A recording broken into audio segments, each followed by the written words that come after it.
Hello everyone, welcome back to my YouTube channel.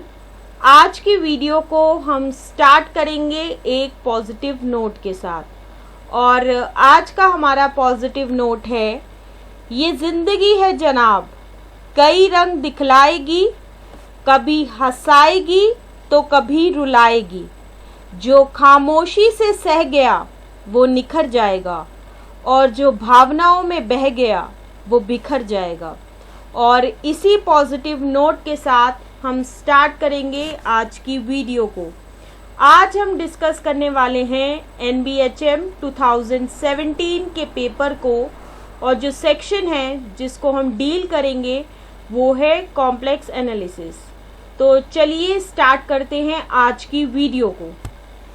आज का हमारा क्वेश्चन है, write down the Lawrence series expansion of the function that is f of z is equal to minus 1 divided by z minus 1 into z minus 2 in the annulus, that is although z belongs to C such that mod of z lies between 1 and 2। अब इस question में basically हमें पूछा क्या गया है, हमें एक फंक्शन f गिवन है that is -1 divided by z -1 into z -2। ये फंक्शन हमें गिवन है और इसकी जो है हमें लॉरेंस सीरीज एक्सपेंशन जो है वो लिखनी है किस में, इन द एनुलस। वो एनुलस क्या है, इसमें वो सारे z होंगे C के जिसमें मॉड ऑफ z की वैल्यू जो है वो लाई कर रही है 1 और 2 के बीच में। तो चलिए डिस्कस करते हैं इस क्वेश्चन के सॉल्यूशन को। और सॉल्यूशन को डिस्कस करने से पहले हम डिस्कस करेंगे एक इम्पॉर्टेंट थ्योरम को जिसको हम यूज़ करेंगे जब हम लिखेंगे Lawrence series expansion of the function f, और वो थ्योरम है लॉरेंस थ्योरम। अब चलिए डिस्कस करते हैं इस थ्योरम के स्टेटमेंट को।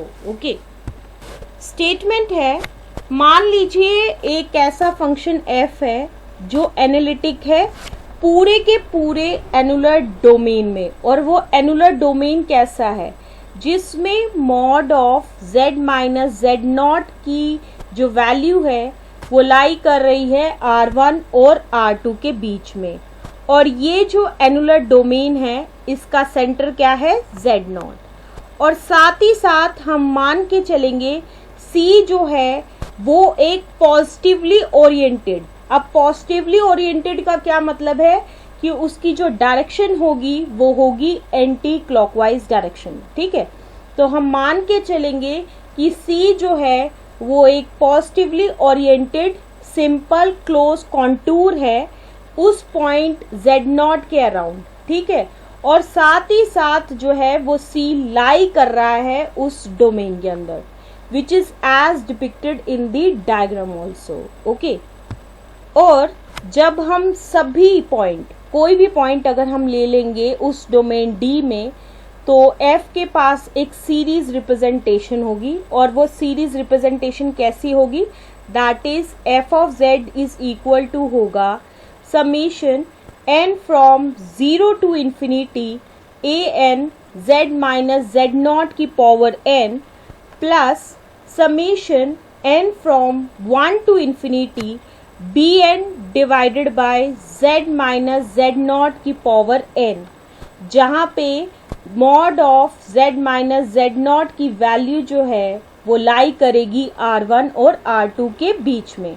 अब ये an और bn क्या है इस सीरीज रिप्रेजेंटेशन में, यहाँ पे an जो है वो बराबर है 1 divided by 2 pi i integral over C f of z divided by z minus z naught की power n plus 1 into dz, जहाँ पे n की वैल्यू जो है वो क्या है 0, 1, 2, 3 एंड सो ऑन।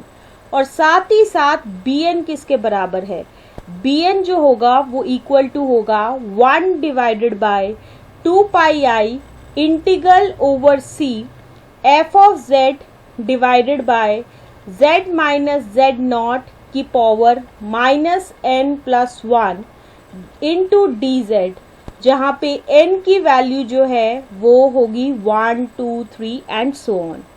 अब चलिए डिस्कस करते हैं हम हमारे गिवन क्वेश्चन की तरफ। और गिवन क्वेश्चन में जो हमें गिवन फंक्शन दिया हुआ है वो क्या है, f of z is equal to -1 divided by z minus 1 into z minus 2, जिसको हम फर्दर ऐसे भी लिख सकते हैं that it is equal to होगा a divided by z minus 1 plus b divided by z minus 2, और इस इक्वेशन को हम मान के चलेंगे इक्वेशन 1। अब हमें क्या करना है, बेसिकली हमें वैल्यू फाइंड आउट करनी है a और b की। तो चलिए फाइंड आउट करते हैं value of a and b।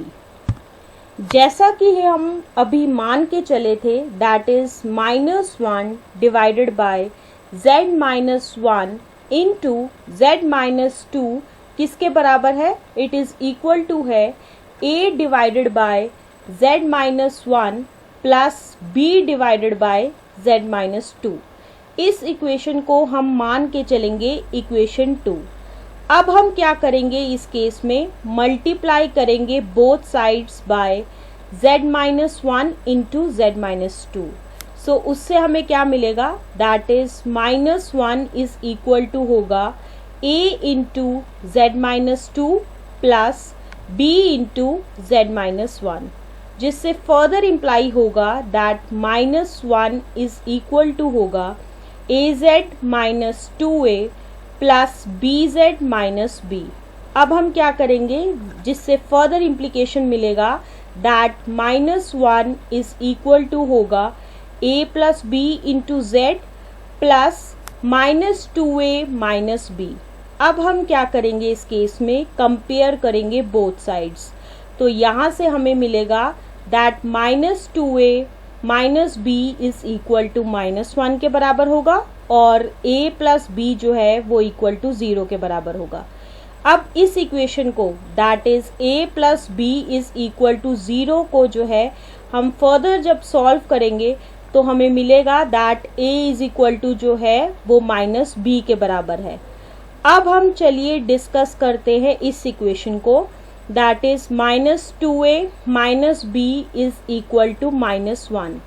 इस इक्वेशन में जो है हम सब्स्टिट्यूट करेंगे वैल्यू ऑफ a और b में से, दोनों में से किसी की भी वैल्यू जो है वो पुट कर सकते हैं। तो इस केस में जो है हम वैल्यू पुट करेंगे b की, ठीक है। तो उससे हमें क्या मिलेगा, that -2a plus a is equal to -1 के बराबर आएगा, जिससे फर्दर मिलेगा that -a is equal to -1 के बराबर है, ओके। जिससे हमें ये मिलेगा that a is equal to 1 के बराबर है। अब क्योंकि a is equal to -b के बराबर है, सो यहाँ से मिलेगा 1 इज इक्वल टू -b के बराबर है, जिससे फर्दर इम्प्लीकेशन मिलेगा that b is equal to -1 के बराबर है। तो जैसा कि हमने बोला था कि हम a और b की जो है वो वैल्यू को कैलकुलेट करेंगे। सो यहाँ से हमने a और b की वैल्यू कैलकुलेट कर ली है, और वो क्या आई है, that a is equal to 1 के बराबर है और b इज इक्वल टू जो है वो -1 के बराबर है, ओके। इक्वेशन 1 और 2 से हमें क्या मिलेगा, f की वैल्यू मिल जाएगी। तो f ऑफ z जो है वो इक्वल टू आएगा 1 divided by z minus 1 minus 1 divided by z minus 2। इस इक्वेशन को हम मान के चलेंगे इक्वेशन 3। अब इस केस में इक्वेशन 3 से हमें क्या पता चला कि f के पास जो है वो दो सिंगुलर पॉइंट्स हैं। पहला पॉइंट है z इक्वल टू 1 और दूसरा पॉइंट है z इक्वल टू 2, ठीक है। और साथ ही साथ f जो है वो एनालिटिक है इस डोमेन में, जहाँ पे मॉड ऑफ z की वैल्यू जो है वो लाई कर रही है 1 और 2 के बीच में। तो इसी के साथ जो है एक ऐसा डोमेन जिसमें मॉड ऑफ z की वैल्यू जो है वो लाई कर रही है 1 और 2 के बीच में, f के पास जो होगी वो सीरीज रिप्रेजेंटेशन होगी इन दी पावर ऑफ z। और इस सीरीज रिप्रेजेंटेशन को जो है हम फाइंड कर सकते हैं जब हम एक एप्रोप्रिएट रिप्लेसमेंट करेंगे z की इन द एक्सपेंशन। अब वो एक्सपेंशन क्या है, that is 1 divided by 1 minus z is equal to summation n from 0 to infinity z की पावर n, जहाँ पे मॉड ऑफ z की वैल्यू जो है वो लेस देन 1 है। अब क्योंकि पॉइंट z जो है वो लाई कर रहा है एक ऐसे डोमेन में जिसमें मॉड ऑफ z की वैल्यू जो है वो 1 और 2 के बीच में लाई करती है, सो यहाँ से क्या मिलेगा that mod of 1 divided by z की वैल्यू जो है वो लेस देन 1 होगी, साथ ही साथ mod of z divided by 2 की वैल्यू जो है वो लेस देन 1 होगी। तो ये सजेस्ट करेगी कि हम एक्सप्रेशन 3 को ऐसे भी लिख सकते हैं, that is f of z is equal to 1 divided by z into 1 minus 1 by z minus 1 divided by minus 2 into minus z divided by 2 plus 1। Okay, जिससे फर्दर इम्प्लीकेशन मिलेगा that it is equal to होगा 1 divided by z into 1 minus 1 by z plus 1 divided by 2 into 1 minus z by 2। अब जैसे कि expression 4 से हमें क्या मिलेगा that is f of z is equal to होगा 1 divided by z into summation n from 0 to infinity 1 divided by z की power n plus 1 by 2 into summation n from 0 to infinity z by 2 की power n, जिसको हम further ऐसे भी लिख सकते हैं that it is equal to होगा summation n from 0 to infinity 1 divided by z की power n plus 1 plus summation n from 0 to infinity z की पावर n डिवाइडेड बाय 2 की पावर n प्लस 1, जहाँ पे मॉड ऑफ z की value जो है वो लाई कर रही है 1 और 2 के बीच में। ठीक है, अगर हम रिप्लेस करेंगे इंडेक्स ऑफ समेशन n को जो फर्स्ट ऑफ दी सीरीज है उसको किससे रिप्लेस करेंगे n-1 से, और साथ ही साथ इंटरचेंज करेंगे दोनों सीरीज को, तो हम एक ऐसी एक्सपेंशन की तरफ आ जाएंगे जिसकी सेम फॉर्म होगी as given in the statement of Laurent's theorem, और वो क्या आएगा that f of z is equal to summation n from 0 to infinity z की पावर n डिवाइडेड बाय 2 की power n plus 1 plus summation n from 1 to infinity 1 divided by z की power n, जहाँ पे mod of z की value जो है वो लाई कर रही है 1 और 2 के बीच में, और यही जो है वो आंसर होगा इस क्वेश्चन का।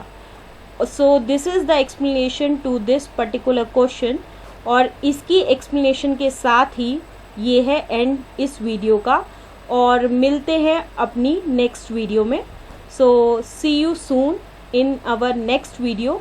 Bye and thanks for listening.